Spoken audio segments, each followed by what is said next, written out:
പ്രേക്ഷകർക്കും ഒരു നല്ല രാവിലെയിലേക്ക് സ്വാഗതം. നമ്മൾ എല്ലാ ദിവസവും തുടങ്ങുമ്പോൾ വളരെ പോസിറ്റീവായിട്ട് തുടങ്ങണമെന്ന് വിചാരിക്കും, പക്ഷെ പലപ്പോഴും നമുക്കതിന് സാധിക്കാറില്ല അല്ലേ. ഇപ്പോൾ നോക്കൂ, നമുക്ക് ചുറ്റും ദുരിത പെയ്ത്താണ്.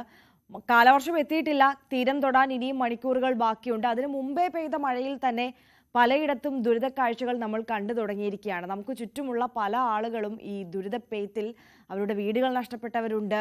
അതോടൊപ്പം ഇപ്പോൾ ഉള്ള വീട്ടിൽ വെള്ളം കയറിയതിനെ തുടർന്നും ചെളി കയറിയതിനെ തുടർന്നും ഒക്കെ ഇരിക്കാൻ കഴിയാത്ത അല്ലെങ്കിൽ അവിടെ താമസിക്കാൻ കഴിയാത്ത സാഹചര്യമുണ്ട്.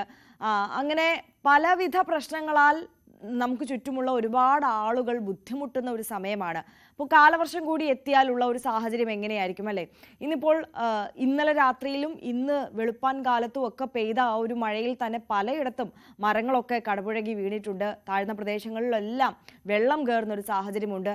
അങ്ങനെ ചുറ്റുപാട് നിന്നും നമുക്ക് വരുന്ന വാർത്തകളെല്ലാം അത്തരത്തിലാണ്. നമുക്ക് നോക്കാം മഴക്കെടുതിയുടെ വാർത്തകൾ, മഴ മുന്നറിയിപ്പുകൾ ഇന്നത്തെ ദിവസം എങ്ങനെയാണ്, അതോടൊപ്പം മറ്റ് പ്രധാനപ്പെട്ട വാർത്തകളും ചുറ്റുപാടുമുള്ള വാർത്തകളും വിശേഷങ്ങളും ഒക്കെ നോക്കാം.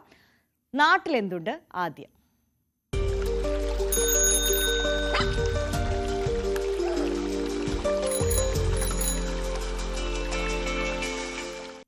സംസ്ഥാനത്ത് മഴ ഇങ്ങനെ കനക്കുകയാണ്. കാലവർഷം അടുത്ത മണിക്കൂറുകളിൽ തന്നെ കേരള തീരം തൊടും എന്നുള്ളതാണ് മുന്നറിയിപ്പ്. തിരുവനന്തപുരം നഗരത്തിലാണെങ്കിൽ വ്യാപകമായ നാശനഷ്ടങ്ങളാണ് ഇന്നലെ രാത്രിയിലെ മഴയിൽ ഉണ്ടായത്. വെള്ളയമ്പലം ആൽത്തറ ജംഗ്ഷനിലും രാജ്ഭവന് സമീപവും ഗ്രീൻഫീൽഡ് സ്റ്റേഡിയത്തിന് സമീപവും മരം കടപുഴകി വീണിട്ടുണ്ട്. താഴ്ന്ന പ്രദേശങ്ങളിൽ പലയിടത്തും വെള്ളക്കെട്ടും രൂപപ്പെട്ടു. നമുക്കൊപ്പം കൂടുതൽ വിവരങ്ങളുമായി ഐഷത്തുൽ ഷംനയും എസ് സാരംഗുമാണ് ചേരുന്നത്. ആദ്യം ഞാൻ സാരംഗിലേക്കാണ് പോകുന്നത്. സാരംഗ്, തലസ്ഥാനത്തെ സ്ഥിതിഗതികൾ നോക്കിയാൽ വളരെ മോശമാണല്ലേ. പല സ്ഥലത്തും വെള്ളക്കെട്ട്, മരങ്ങൾ പലയിടത്തും കടപുഴകി വീണിട്ടുണ്ട്. എങ്ങനെയാണ് മൊത്തത്തിലുള്ളൊരു സാഹചര്യം? തീർച്ചയായും ആര്യ, ഇന്നലെ രാത്രി 7:30 മുതൽ 8 മണി വരെ വീശിയടിച്ച ശക്തമായ കാറ്റിലാണ് തിരുവനന്തപുരം നഗരത്തിലെ പല ഭാഗങ്ങളിലും മരങ്ങൾ കടപുഴകിയും മറ്റും അപകടങ്ങളും അത്തരത്തിലുള്ള പ്രശ്നങ്ങളൊക്കെ ഉണ്ടായത്. 8 മണി തിരുവനന്തപുരം നിലയത്തിൽ നിന്നുള്ള ഏകദേശം 6 യൂണിറ്റുകൾ നഗരത്തിന്റെ പല ഭാഗങ്ങളിലും രക്ഷാപ്രവർത്തനങ്ങൾ അതിനുശേഷം നടത്തി. എന്നാലും കടപുഴകിയ മരങ്ങളും മറ്റും പല ഭാഗത്തും വൈദ്യുതി ബന്ധങ്ങളും വിച്ഛേദിക്കാനുള്ള കാരണമുണ്ടായി. അതുപോലെ തന്നെ പാപ്പനംകോട് എസ്റ്റേറ്റ് വാർഡ്, നേമം, ആറ്റുകാൽ, ഐരണിമുറ്റം മുതലായ ഭാഗങ്ങളിൽ കൂടുതൽ കാറ്റ് നാശനഷ്ടമുണ്ടാക്കിയല്ലോ. നിലവിൽ സുരക്ഷാ സേനയും മറ്റ് ദുരന്ത നിവാരണ സേനകളുമല്ല ഇത്തരത്തിൽ രക്ഷാപ്രവർത്തനം കാര്യങ്ങളെല്ലാം നടത്തി പല ഭാഗങ്ങളിലും വൈദ്യുതി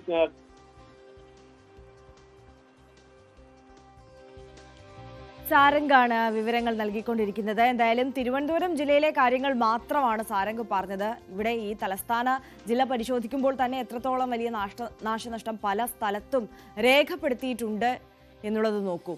ഐഷത്തുൽ ഷംന കൂടി നമുക്കൊപ്പം ചേരുകയാണ്. ഷംന, ഇന്ന് 2 ജില്ലകളിലാണ്, കണ്ണൂരും കാസർഗോഡുമാണ് റെഡ് അലേർട്ട് ഉള്ളത്.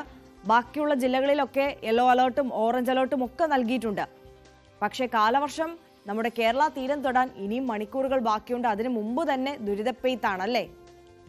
തീർച്ചയായും ആര്യ, അതാണ് ഒരു ആശങ്കപ്പെടുത്തുന്ന സാഹചര്യം. കാരണം കാലവർഷം എത്തിയിട്ടില്ല, ഇനിയും മണിക്കൂറുകൾ ബാക്കിയുണ്ട്. പക്ഷേ അതേസമയം സംസ്ഥാനത്ത് മഴ ശക്തമാവുകയാണ്. കഴിഞ്ഞ കുറേ ദിവസങ്ങളിലായി ശക്തമായ വ്യാപകമായ മഴ തന്നെയായിരുന്നു. നമ്മൾ ഓറഞ്ച് അലേർട്ടും റെഡ് അലേർട്ടും ഒക്കെ പ്രഖ്യാപിച്ച സാഹചര്യം ഉണ്ടായിരുന്നു.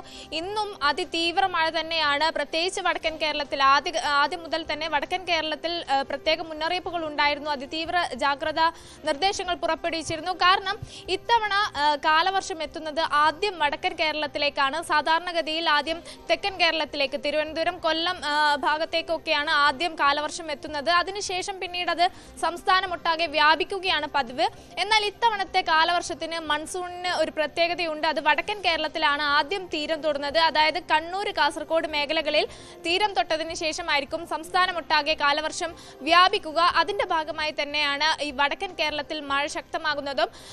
മറ്റൊരു കാര്യമുള്ളത്, ഈ കാലവർഷത്തെ കൂടാതെ അറബിക്കടലിൽ രൂപം കൊണ്ട ഒരു ന്യൂനമർദ്ദം ഉണ്ടായിരുന്നു കഴിഞ്ഞ ദിവസങ്ങളിൽ. അത് ശക്തി പ്രാപിച്ച് തീവ്ര ന്യൂനമർദ്ദമായി. അത് വരും മണിക്കൂറുകളിൽ ഇനിയും അതിതീവ്ര ന്യൂനമർദ്ദമായി മാറുമെന്നതാണ് മുന്നറിയിപ്പ്. അതുകൊണ്ട് തന്നെ ആ ന്യൂനമർദ്ദം കാരണം രൂപപ്പെടുന്ന മഴ കൂടി ഉണ്ടാകും. ഇതൊക്കെയാണ് ഇത്തവണത്തെ മഴക്കാലം ശക്തമാവാൻ കാരണം. ഒപ്പം തന്നെ വളരെ ചുരുങ്ങിയ സമയത്തിനുള്ളിൽ വലിയ അതിശക്തമായ മഴയാണ് ഇപ്രാവശ്യം പ്രവചിക്കപ്പെടുന്നത്. അതും സംഭവിക്കുന്നു എന്നതാണ് വാസ്തവം. അതുകൊണ്ട് തന്നെ വലിയ നിർദ്ദേശങ്ങൾ നിർദ്ദേശങ്ങളും ജാഗ്രതാ നിർദ്ദേശങ്ങളും ഒക്കെ മുന്നറിയിപ്പ് നൽകിയിരുന്നു. എന്തായാലും രാത്രികാലങ്ങളിൽ പ്രത്യേകിച്ച് ശക്തമായ കാറ്റിന്, വലിയ മഴയ്ക്ക്, അതായത് ചെറിയ ഇടവേളയിൽ ഒരുപാട് മഴയ്ക്ക്, പതിവിലും കൂടുതൽ മഴ പെയ്യാൻ സാധ്യത ഇതൊക്കെ പ്രവചിച്ചിട്ടുണ്ട്. ഒപ്പം മണ്ണിടിച്ചിലിന് സാധ്യതയുണ്ട്, കള്ളക്കടൽ പ്രതിഭാസത്തിന് സാധ്യതയുണ്ട്, ഉയർന്ന തിരമാലകൾക്ക് സാധ്യതയുണ്ട്. വലിയ ജാഗ്രതാ നിർദ്ദേശങ്ങൾ തന്നെയാണ് പുറപ്പെടുവിച്ചിട്ടുള്ളതും. ഒപ്പം തന്നെ ഇനി വരും ദിവസങ്ങളിലെ ഒരു മഴയുടെ സാഹചര്യം നോക്കുകയാണെങ്കിൽ ഇന്ന് 2 ജില്ലകൾക്ക് റെഡ് അലേർട്ടും ഒപ്പം 9 ജില്ലകൾക്ക് ഓറഞ്ച് അലേർട്ടും മറ്റ് ജില്ലകൾക്ക് യെല്ലോ അലേർട്ടുമാണ് പ്രഖ്യാപിച്ചിട്ടുള്ളത്. ചുരുക്കത്തിൽ പറഞ്ഞാൽ സംസ്ഥാനം ഒട്ടാകെ എല്ലാ ജില്ലകൾക്കും ഇന്ന് മുന്നറിയിപ്പുണ്ട്. എല്ലാവരും ജാഗ്രത പാലിക്കണമെന്ന് നിർദ്ദേശമുണ്ട്. ഇത് ഇന്നത്തെ ദിവസത്തിൽ മാത്രമല്ല ഈ റെഡ് അലേർട്ട് മുന്നറിയിപ്പൊക്കെ ഉള്ളത്. വരും ദിവസങ്ങളിലും മഴ അതിശക്തമാകും. അപ്പോൾ കൂടുതൽ ജില്ലകൾക്ക് റെഡ് അലേർട്ട് ഒക്കെ വരും ദിവസങ്ങളിലും ഇപ്പോൾ തന്നെ ആ ഒരു മുന്നറിയിപ്പ് നൽകിയിട്ടുണ്ടല്ലേ? തീർച്ചയായും ആര്യ, ഇന്ന് 2 ജില്ലകൾക്കാണെങ്കിൽ നാളെ അത് മലപ്പുറം മുതലുള്ള ജില്ലകൾക്ക് മുന്നറിയിപ്പാണ്. മലപ്പുറം, കോഴിക്കോട്, വയനാട്, കണ്ണൂർ, കാസർഗോഡ് ജില്ലകൾക്ക് നാളെ റെഡ് അലേർട്ട് പ്രഖ്യാപിച്ചിട്ടുണ്ട്. ഒപ്പം അത് മറ്റന്നാളോടുകൂടി ഇടുക്കി ജില്ലക്ക് കൂടി റെഡ് അലേർട്ട് പ്രഖ്യാപിക്കുന്ന ഒരു സാഹചര്യം. ഇടുക്കി, പത്തനംതിട്ട ജില്ലകൾക്ക് കൂടി റെഡ് അലേർട്ടാണ്. ഇങ്ങനെ വരും ദിവസങ്ങളിൽ കൂടുതൽ ജില്ലകൾക്ക് അതിതീവ്ര മഴ മുന്നറിയിപ്പ്, ശക്തമായ മഴ മുന്നറിയിപ്പ് ഒക്കെ നൽകിയിട്ടുണ്ട്. എന്തായാലും ഇനി അങ്ങോട്ടുള്ള ദിവസങ്ങളിൽ ഓറഞ്ച്, റെഡ് അലേർട്ടുകൾ പ്രഖ്യാപിച്ചിട്ടുണ്ട്. ഒപ്പം തന്നെ 27-ാം തീയതി വരെ ഈ മുന്നറിയിപ്പുകൾ ഉണ്ടാകുമെന്ന് തന്നെയാണ് ഇപ്പോൾ അധികൃതർ അറിയിച്ചിട്ടുള്ളത്. അതിനുശേഷമായിരിക്കും ഇനി അടുത്ത മുന്നറിയിപ്പുകളും ജാഗ്രതാ നിർദ്ദേശങ്ങളും ഒക്കെ ഉണ്ടാവുക. എന്തായാലും അടുത്ത മണിക്കൂറുകൾക്കുള്ളിൽ തന്നെ കാലവർഷം കേരള തീരം തൊടുമെന്നുള്ളതാണ് ഏറ്റവും പ്രധാനപ്പെട്ട കാര്യം. അതോടുകൂടി മഴ കൂടുതൽ ശക്തമാവുകയാണ് ഉണ്ടാവുക, കൂടുതൽ മഴ ലഭിക്കും.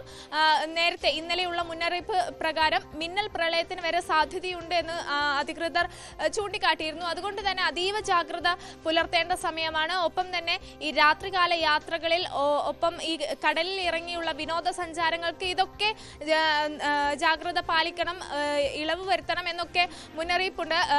അതായത് സഞ്ചാരികൾ കടലിൽ ഇറങ്ങിയുള്ള ഇത്തരം കാര്യങ്ങളൊക്കെ ഒഴിവാക്കണമെന്ന നിർദ്ദേശമുണ്ട്. അങ്ങനെ സംസ്ഥാനമൊട്ടാകെ അതിതീവ്ര മഴ മുന്നറിയിപ്പാണ്. ഒപ്പം തന്നെ കേരള, തമിഴ്നാട്, കർണാടക തീരങ്ങളിലൊക്കെ മത്സ്യബന്ധനത്തിന് വിലക്കുണ്ട്.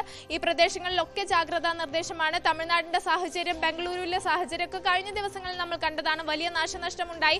അപ്പോൾ നമ്മൾ പറഞ്ഞിരുന്നത് കേരളത്തിൽ അങ്ങനെ നിലവിൽ നാശനഷ്ടങ്ങൾ റിപ്പോർട്ട് ചെയ്തിട്ടില്ല, ആശങ്കപ്പെടേണ്ട സാഹചര്യമില്ല എന്നതായിരുന്നു.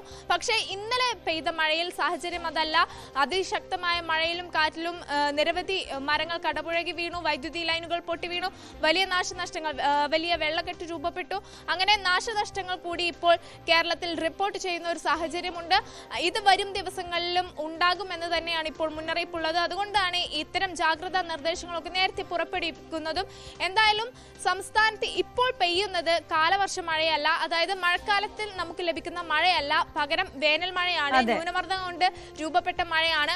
അപ്പോൾ ഇനി വരും മണിക്കൂറുകളിൽ കാലവർഷം കൂടി എത്തുമ്പോഴുള്ള സ്ഥിതി എന്താകും എന്നതാണ് ഏറ്റവും വലിയ ആശങ്കയായി ഉയരുന്നത്. തീർച്ചയായും ആയിഷ തുൾശാമിനെയാണ് വിവരങ്ങൾ നൽകിയത്. ഒപ്പം സാരംഗ് കൂടി നമുക്കൊപ്പം വീണ്ടും ചേരുകയാണ്.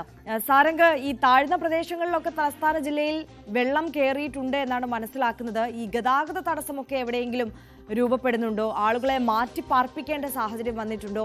എവിടേക്കാണ് ഈ മഴക്കെടുതി രൂക്ഷമായിട്ടുള്ളത്?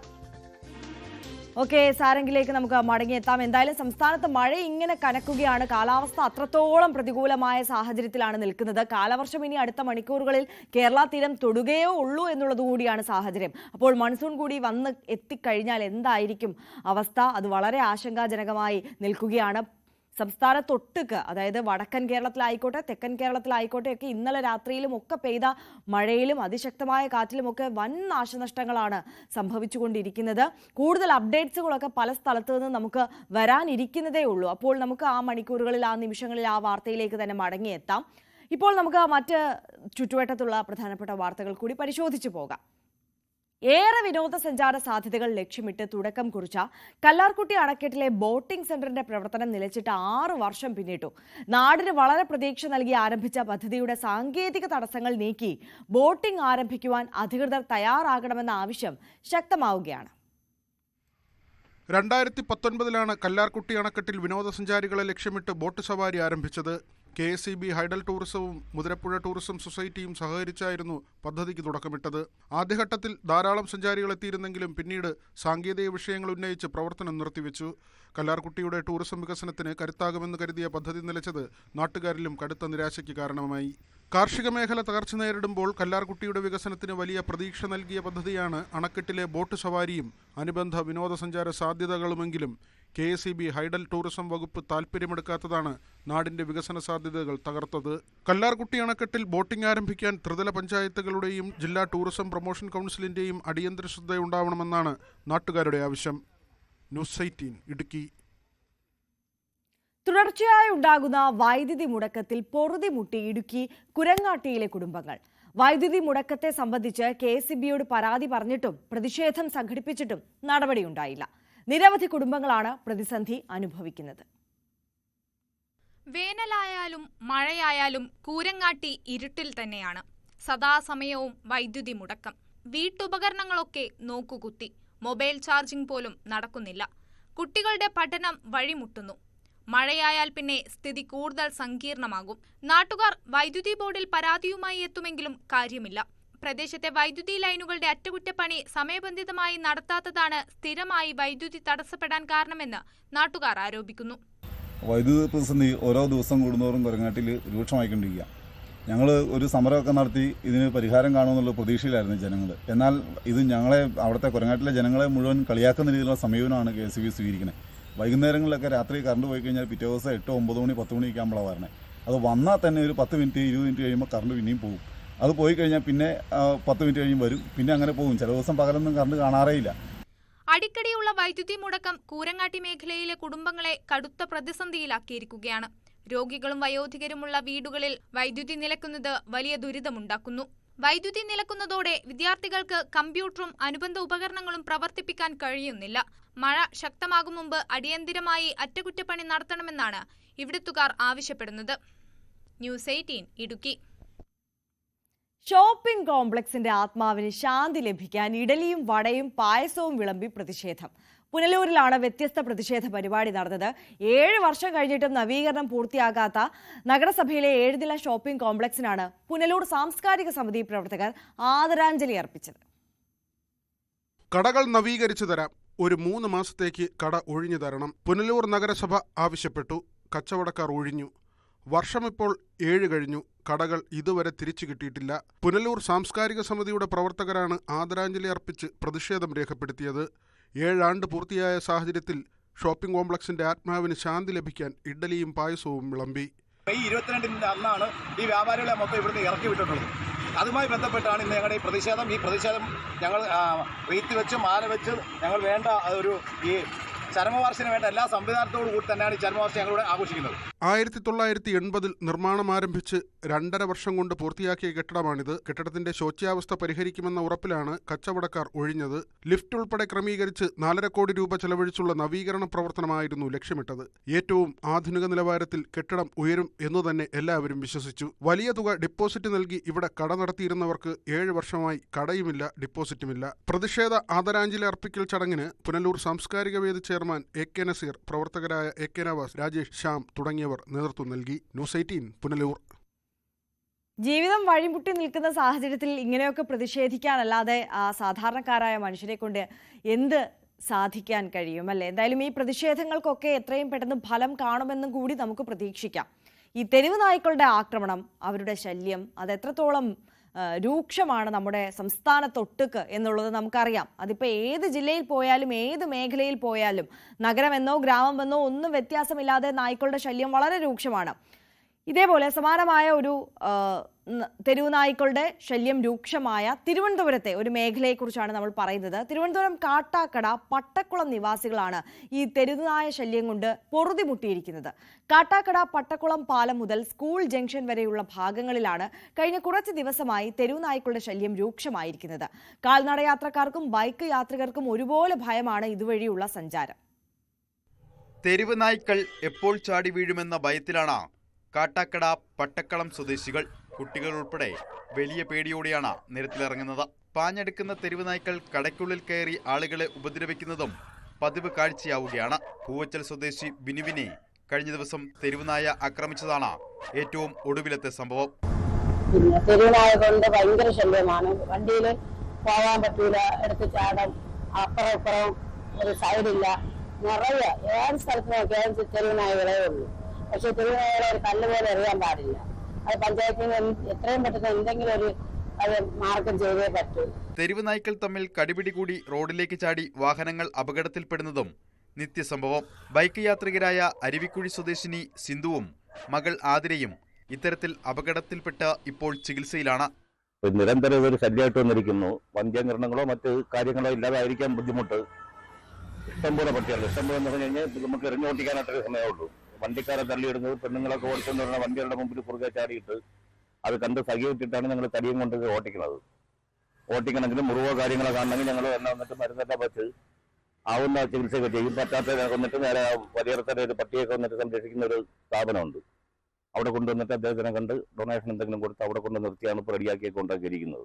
കഴിഞ്ഞ ദിവസം പട്ടക്കുളം സ്വദേശി റാഫിയുടെ ഓട്ടോറിക്ഷയുടെയും ഇരുചക്ര വാഹനങ്ങളുടെയും സീറ്റുകൾ നായക്കൂട്ടം കടിച്ചുകീറി നശിപ്പിച്ചിരുന്നു.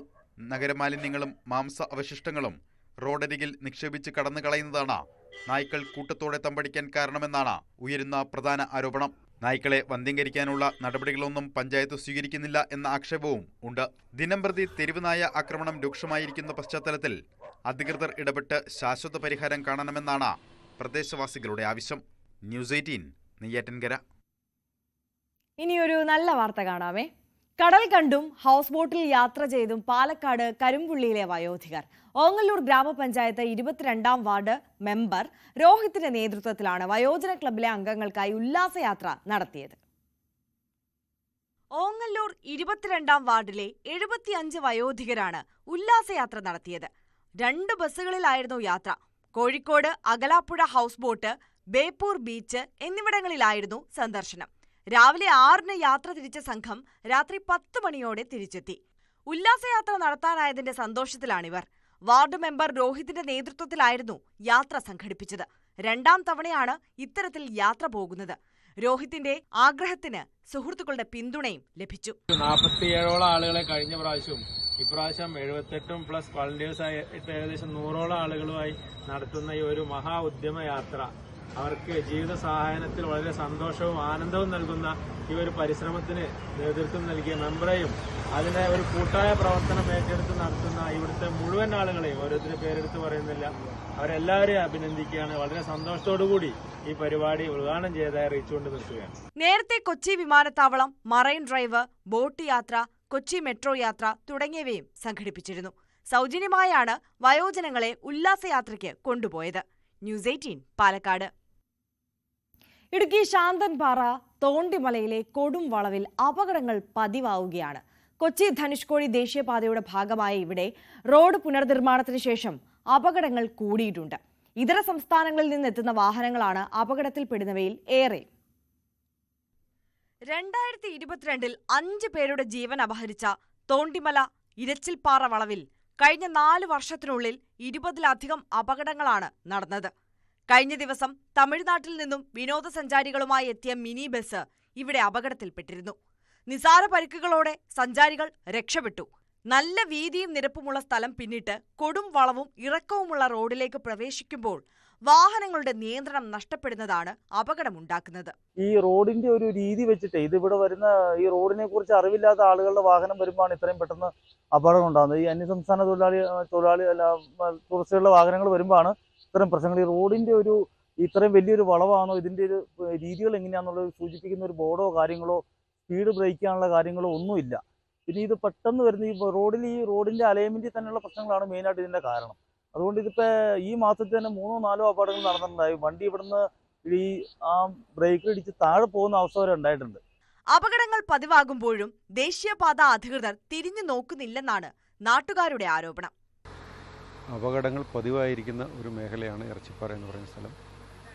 ഈ വർഷം തന്നെ ഏകദേശം 5ഓളം അപകടങ്ങൾ, വലിയ വാഹനങ്ങൾ തന്നെ അവിടെ അപകടത്തിൽപ്പെടുകയുണ്ടായി. ഇന്നും ഒരു വാഹനം അവിടെ അപകടത്തിൽപ്പെട്ടിട്ടുണ്ട്. ഒരേ സ്ഥലത്ത് തന്നെയാണ് ഈ അപകടങ്ങൾ കൂടുതലും ഉണ്ടാകുന്നത്. അപ്പോൾ അവിടെ തമിഴ്നാട്ടിൽ നിന്നൊക്കെ വരുന്ന വാഹനങ്ങൾക്ക് ഇത് എത്രയും വലിയൊരു വളവാണെന്നും ഇവിടെ ഇങ്ങനെ അപകടം നടക്കുന്നുണ്ടോ ഒരു സൈൻ ബോർഡോ അങ്ങനെ കാര്യങ്ങളോ ഒന്നും അവിടെ ഇതുവരെ ഒന്നും വെച്ചിട്ടില്ല. കൊടും വളവിൽ മുന്നറിയിപ്പ് സംവിധാനങ്ങൾ ഒരുക്കാനും ഇതര സംസ്ഥാനത്തു നിന്നും എത്തുന്ന ഡ്രൈവർമാർക്ക് വളവുകൾ നിറഞ്ഞ റോഡിനെക്കുറിച്ചുള്ള മാർഗനിർദ്ദേശങ്ങൾ നൽകാനും അതിർത്തി മേഖലയിൽ സംവിധാനമൊരുക്കണം. ഇതര സംസ്ഥാനത്തു നിന്നും എത്തുന്ന മിനി ബസ്സുകൾ ഇടുക്കിയിലെ റോഡിൽ അനുയോജ്യമല്ലാത്തതും അപകടങ്ങൾക്ക് ഇടയാക്കുന്നുണ്ട്. ന്യൂസ് 18 ഇടുക്കി. ഈ ദേശീയപാത നിർമ്മാണത്തിലെ അശാസ്ത്രീയതയെക്കുറിച്ചൊക്കെ വലിയ ചർച്ചയാകുന്ന സമയത്താണ് നമ്മൾ ഈ തോണ്ടിമലയിലെ വിഷയം കൂടി പ്രേക്ഷകർക്ക് മുന്നിലേക്ക്, അധികാരികൾക്ക് മുമ്പിലേക്കും ഒക്കെ എത്തിച്ചിട്ടുള്ളത്.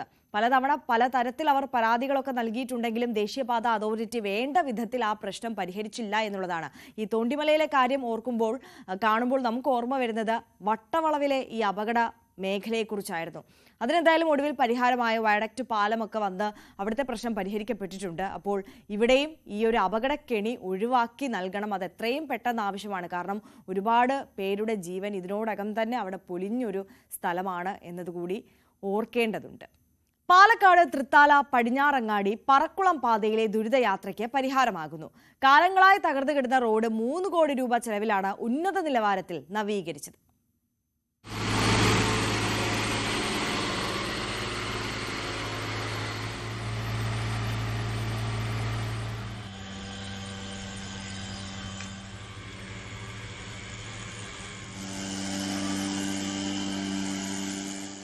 തൃത്താല പടിഞ്ഞാറങ്ങാടി മുതൽ പറക്കുളം വരെയുള്ള 2.5 കിലോമീറ്റർ റോഡ് കാലങ്ങളായി തകർന്നു കിടക്കുകയായിരുന്നു. കുണ്ടും കുഴിയും നിറഞ്ഞ പാതയിലൂടെയുള്ള യാത്ര ദുരിതം നിറഞ്ഞതായിരുന്നു. ജനങ്ങളുടെ പ്രതിഷേധം കണക്കിലെടുത്താണ് റോഡ് നവീകരിച്ചത്. 3 കോടി രൂപ ചെലവിലായിരുന്നു നവീകരണം. Parakkulam NSS college, Gokhale school, government model residential school, ആശുപത്രികൾ എന്നിവിടങ്ങളിലേക്കുൾപ്പെടെ 10,000ങ്ങൾ ആശ്രയിക്കുന്ന പാതയാണിത്. 3.5 മീറ്റർ ഉണ്ടായിരുന്ന റോഡ് 5 മീറ്റർ വീതി കൂട്ടിയാണ് നിർമ്മിച്ചത്. ഡ്രെയിനേജും 4 കൽവർട്ടുകളും നിർമ്മിച്ചിട്ടുണ്ട്. കഴിഞ്ഞ ദിവസമാണ് നിർമ്മാണം പൂർത്തിയായത്.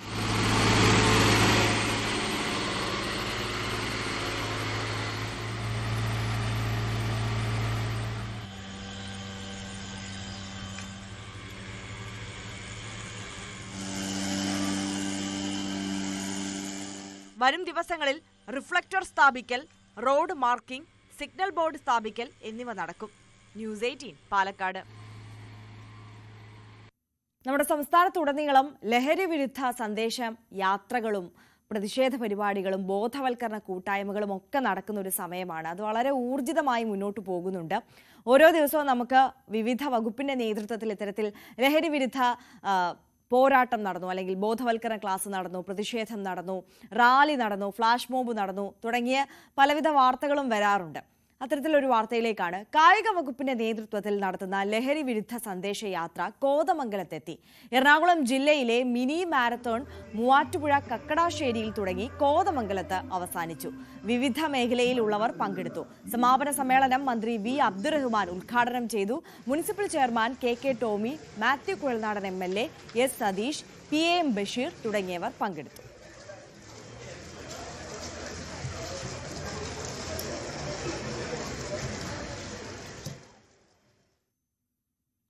എറണാകുളം ആവോലി ഗ്രാമപഞ്ചായത്ത് നിർമ്മിച്ച ടേക്ക് എ ബ്രേക്ക് കെട്ടിടം നാടിന് സമർപ്പിച്ചു. മൂവാറ്റുപുഴ വാഴക്കുളം റോഡിൽ സംസ്ഥാന ഹൈവേക്ക് സമീപമാണ് കേന്ദ്രം സജ്ജമാക്കിയത്. ആവോലി ഗ്രാമപഞ്ചായത്തിന്റെയും ജില്ലാ ശുചിത്വ മിഷന്റെയും 50 ലക്ഷം രൂപ ചെലവിട്ടാണ് കെട്ടിടത്തിന്റെ നിർമ്മാണം നടന്നിട്ടുള്ളത്. ശുചിമുറികൾ, feeding room, napkin vending machine സൗകര്യങ്ങൾ എന്നിവയെല്ലാം ഈ കെട്ടിടത്തിലുണ്ട്. ഒപ്പം കഫറ്റീരിയയും ഒരുക്കിയിട്ടുണ്ട്. മാത്യു കുഴൽനാടൻ MLA ആണ് ടേക്ക് എ ബ്രേക്ക് കേന്ദ്രം നാടിന് സമർപ്പിച്ചത്.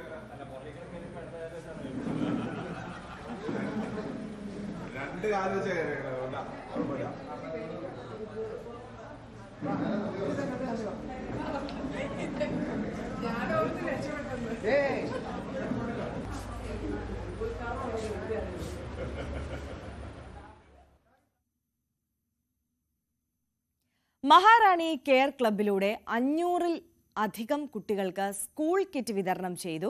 മഹാറാണി വെഡ്ഡിംഗ് കളക്ഷൻസ് തൊടുപുഴ പഠനോപകരണങ്ങൾ അടങ്ങിയ സ്കൂൾ കിറ്റുകൾ തൊടുപുഴ മെർച്ചന്റ് യൂത്ത് വിംഗുമായി ചേർന്നുകൊണ്ട് കുരുന്നുകൾക്കൊരു ചിരി എന്ന പേരിൽ നടത്തിയ ചടങ്ങിൽ വെച്ചാണ് നൽകിയത്. Thodupuzha MLA PJ Joseph school kit വിതരണം ഉദ്ഘാടനം ചെയ്തു. ഒരൊറ്റ ചിരിക്കായി നമ്മുടെ നാടിന് തന്നെ അഭിമാനമാകുന്ന രീതിയിലേക്ക് ആ തരത്തിലേക്ക് നമുക്ക് ഉയരാൻ സാധിച്ചു. സാധിച്ചു എന്നുള്ളത് ആത്മാർത്ഥ. കവിത ഗോൾഡ് ആൻഡ് ഡയമണ്ട്സിന്റെ 10ാമത് ഷോറൂം മഞ്ചേരിയിൽ പ്രവർത്തനം ആരംഭിക്കുകയാണ്. ഞായറാഴ്ച രാവിലെ Kavitha gold and diamonds brand ambassador കൂടിയായ ഫഹദ് ഫാസിൽ ഉദ്ഘാടനം ചെയ്യും. മികച്ച ഷോപ്പിംഗ് എക്സ്പീരിയൻസ് മഞ്ചേരിക്ക് സമ്മാനിക്കാൻ ഇതുവരെ കാണാത്ത വേഴ്സറ്റൈൽ കളക്ഷനുമായിട്ടാണ് എത്തുന്നതെന്ന് Kavitha gold and diamonds chairman Rajagopal, managing പാർട്ട്ണർമാരായ പ്രസാദ് രാജഗോപാൽ, പ്രജീഷ് രാജഗോപാൽ എന്നിവർ അറിയിച്ചു. അങ്ങനെ നമ്മൾ നാട്ടിൽ എന്തുണ്ട്, നമ്മുടെ ചുറ്റുപാടുമുള്ള വിശേഷങ്ങളൊക്കെ കേട്ടു കണ്ടു. ഇനി ഈ ദിവസത്തെ പ്രധാനപ്പെട്ട വാർത്തകൾ ഒക്കെ നമുക്ക് പരിശോധിക്കണം. അതോടൊപ്പം ഇന്നത്തെ ദിവസത്തിനൊരു പ്രത്യേകതയുണ്ട്, അത് ഇടവേളയ്ക്ക് ശേഷം ഞാൻ പറയാം.